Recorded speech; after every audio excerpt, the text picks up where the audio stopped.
নমস্কার বন্ধুরা, Indian food চয়েসেসের রান্নাঘরের থেকে সকলকে স্বাগত জানাচ্ছি। আজ আমি আপনাদের জন্য নিয়ে এসেছি ঝিঙ্গের এক সম্পূর্ণ নিরামিষ তরকারি। আমাদের গরমের দিনে খেতে ভালো লাগে না, মুখে একটু অরুচি আসে। এরকম যদি গোবিন্দভোগ চাল দিয়ে যদি ঝিঙ্গের এই তরকারিটা রান্না করে খাওয়া যায়, দুপুরের গরম গরম ভাত খেতেও ভালো লাগবে বা রুটির সাথে খেতেও ভালো লাগবে। আশা করছি রেসিপিটা সকলের কাছে ভালো লাগবে। তাহলে চলুন দেখে নেওয়া যাক আজকের এই রেসিপি আমি কিভাবে তৈরি করছি। আমি এখানে 1 টেবিল স্পুন গোবিন্দভোগ চাল একটু জলের মধ্যে ধুয়ে ভালো করে একটু ভিজিয়ে রাখবো। সেটা একটু আমি শিলনোড়াতে বেটে একটা পেস্ট বানিয়ে নেব। তারপর আমি ঝিঙ্গেগুলো যে কেটে রেখেছিলাম সেই ঝিঙ্গেগুলো একটু নুন, একটু হলুদ আর একটু কাশ্মীরি লঙ্কার গুঁড়ো দিয়ে ভালো করে মেখে মোটামুটি 3-4 মিনিটের জন্য রেখে দিব। এইভাবে নুন, হলুদ আর লঙ্কার গুঁড়ো দিয়ে যদি ঝিঙ্গেটা মাখা হয়, তরকারিটা কিন্তু খেতে ভালো লাগবে। দেখুন, নুন হলুদ মাখা হয়ে গেছে। তারপর আমি কড়াইতে সর্ষের তেল গরম করে নিয়েছি। আমি এই তরকারিতে আর কোনো তেল দিব না, এই তেলেই আমি সম্পূর্ণ রান্নাটা করব। প্রথমে তেলটা গরম করে নেওয়ার পর আমি ডালের বড়িগুলো ভেজে নিচ্ছি। ডালের বড়ি আমি এখানে বিউলির ডালের বড়ি নিয়েছি। এই ডালের বড়ি আমি খুব ভালো করে লাল লাল করে ভেজে নেব। আর এই বড়ির থেকে কিন্তু তেলটা থেকেই যাবে, বড়িতে কিন্তু কোনো তেল টানবে না, দেখবেন খুব সুন্দর এই তেলটা রয়ে যাবে। সেই তেলেই আমি রান্নাটা করব। এবার ডালের বড়ি ভাজা হয়ে গেছে, আমি কড়াই থেকে তুলে নিচ্ছি। তারপর ওই তেলের মধ্যে আমি রান্নাটা শুরু করছি। প্রথমে আমি 1 চামচ সাদা জিরে ফোড়নে দিয়েছি। জিরেটা একটু নাড়াচাড়া করে ভেজে নিচ্ছি। তারপর আমি এখানে একটা শুকনো লঙ্কা ফোড়নে দিলাম। এবার এই শুকনো লঙ্কাটাও জিরের সাথে ভালো করে নেড়েচেড়ে ভেজে নেব। ফোড়নটা যখন ভালো করে ভাজা হয়ে যাবে, তখন আমি এর মধ্যে আগের থেকে কেটে রাখা 2টো আলু দিয়ে দিলাম। আলুটা একটু নাড়াচাড়া করে নিলাম। তারপরে এই আলুর মধ্যে আমি সামান্য একটু নুন আর হলুদ দিয়ে নেব। এবার নুন হলুদ দিয়ে আলুটা একটু ভেজে নিচ্ছি। আর এই আলুটা ভাজা করার সময় আমি ঢাকা চাপা দিয়ে আলুটা ভেজে নিব। তবে আলুটাও সেদ্ধ হয়ে যাবে, নরম হয়ে যাবে, আর আলুটা খুব সুন্দর করে ভাজা হয়ে যাবে। দেখুন, আলুটা কিন্তু লাল লাল করে একটু ভেজে নিয়েছি। তারপর আলুটা ভাজা হয়ে যাওয়ার পর এখানে 1 টুকরো আদা আর 4টে কাঁচা লঙ্কা আমি শিলনোড়াতে বেটে এই মশলাটা দিয়ে দিলাম। এই মশলার সাথে আলুটা একটু নেড়েচেড়ে ভেজে নিচ্ছি।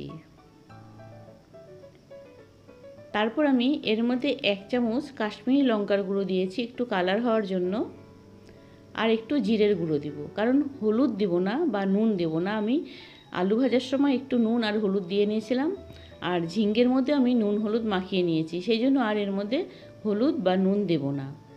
এবার এই মশলাটা একটু কষিয়ে নেওয়ার পর এর মধ্যে আগের থেকে মেখে রাখা নুন, হলুদ, লঙ্কার গুঁড়ো, সেই মেখে রাখা ঝিঙ্গেটা দিয়ে দিলাম। এবারে ঝিঙ্গের সাথে মশলাটা একটু নাড়াচাড়া করে ভেজে নিচ্ছি। এখন আমি অল্প একটু নুন দিয়েছি, মানে আমার একটু মনে হচ্ছে নুন কম হয়েছে, তাই একটু নুন দিয়ে নিয়েছি। এখন এই তরকারিটা ভালো করে কষিয়ে নেওয়ার জন্য আমি ঢাকা চাপা দিয়ে বারবার করে রান্নাটা করে নিব। এবার 2 মিনিট পরে ঢাকাটা তুলে নিলাম। দেখুন, ঝিঙ্গের থেকে একটু জল বেরিয়ে এসছে। আবারও একটু নাড়াচাড়া করে আবারও ঢাকা চাপা দিয়ে তরকারিটা একটু কষিয়ে নিব। এই তরকারিটা কিন্তু বারবার করে ঢাকা চাপা দিয়ে যদি রান্না করি, তবে কিন্তু তরকারির স্বাদ কিন্তু একটু দ্বিগুণ হয়। আমার মতো করে এইভাবে একটু ঢাকা চাপা দিয়ে তরকারিটা রান্না করে দেখবেন, খুব ভালো লাগবে। এখন এই তরকারিটা কিন্তু সম্পূর্ণ কষানো হয়ে গেছে। এবার আমি ঝোলের জন্য মাত্র 1 কাপ জল দিচ্ছি। জল কিন্তু বেশি দিব না, ঝোলের জন্য অল্প জল দিব, কারণ তরকারিটা একটু মাখো মাখো করে নামাবো, সেই জন্য একটু ঝোলটা অল্প দিয়েছি। আর আলু আর ঝিঙ্গে তো আগের থেকেই ভেজে নিচ্ছি। এই আলু আর ঝিঙ্গেটা আগের থেকে একটু নরম হয়ে গেছে। আবারও ঢাকা চাপা দিয়ে 2 মিনিট পরে আমি তরকারিটা দেখে নিচ্ছি। এবার 2 মিনিট পরে ঢাকাটা তুলে নিয়েছি। দেখুন, তরকারিটা কিন্তু একটু শুকিয়ে এসছে, ঘন হয়ে গেছে ঝোলটা। এবার একটু নাড়াচাড়া করে দিচ্ছি। তারপর আমি আগের থেকে যে ভেজে রাখা ডালের বড়িগুলো, সেই ডালের বড়িগুলো দিয়ে দিলাম। এবারও ডালের বড়িটা দিয়ে একটু নাড়াচাড়া করে আবারও ঢাকা চাপা দিয়ে ডালের বড়িটা একটু সেদ্ধ করে নেব। এবার কিন্তু মাত্র 2 মিনিটের জন্য তরকারিটা আমি রান্না করে নিচ্ছি। এবার 2 মিনিট পর ঢাকাটা তুলে নিলাম। তরকারিটা কিন্তু দেখুন একটু ঘন হয়ে এসছে, ডালের বড়িগুলো একটু নরম হয়ে গেছে। আমি একটু তরকারিটা নাড়াচাড়া করে নিচ্ছি। তারপর আমি আগের থেকে যে গোবিন্দভোগ চালটা আমি শিলনোড়াতে বেটে নিয়েছিলাম, সেই বাটা চালটা দিয়ে দিচ্ছি। তার মধ্যে আমি একটুখানি জল মিশিয়ে নিয়েছি পেস্টটার মধ্যে, জল দিয়ে এই তরকারির মধ্যে একটু দিয়ে দিলাম।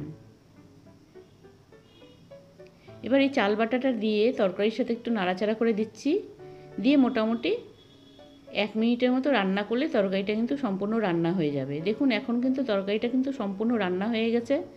ঝোলটা কিন্তু খুব ঘন মাখো মাখো হয়েছে। এইরকম একটু ঝোলটা দিয়ে ভাত মেখে খেতেও ভালো লাগবে বা রুটির সাথে খেতেও ভালো লাগবে। আর এই গোবিন্দভোগ চালটা দেওয়ার জন্য তরকারিতে কিন্তু একটা সুন্দর গন্ধ বেরিয়েছে, খেতে কিন্তু দুর্দান্ত স্বাদের হয়েছিল। আশা করছি রেসিপিটা আপনাদের সকলের কাছে ভালো লেগেছে। যদি এই রেসিপিটা ভালো লাগে তো সকলের কাছে আমি অনুরোধ করছি আমার চ্যানেলটিকে কিন্তু একটু সাবস্ক্রাইব করে দিবেন। আজ তাহলে এখানেই রাখছি, আরেক কোনো নতুন রেসিপি নিয়ে আপনাদের কাছে আসব। আপনারা ভালো থাকুন, সুস্থ থাকুন। ধন্যবাদ বন্ধুরা এই সম্পূর্ণ ভিডিওটা দেখার জন্য, আর এতক্ষণ সময় আমার সাথে থাকার জন্য ধন্যবাদ। আর এই রেসিপিটা কিন্তু অবশ্যই একবার রান্না করে খেয়ে দেখবেন, খুব ভালো লাগবে।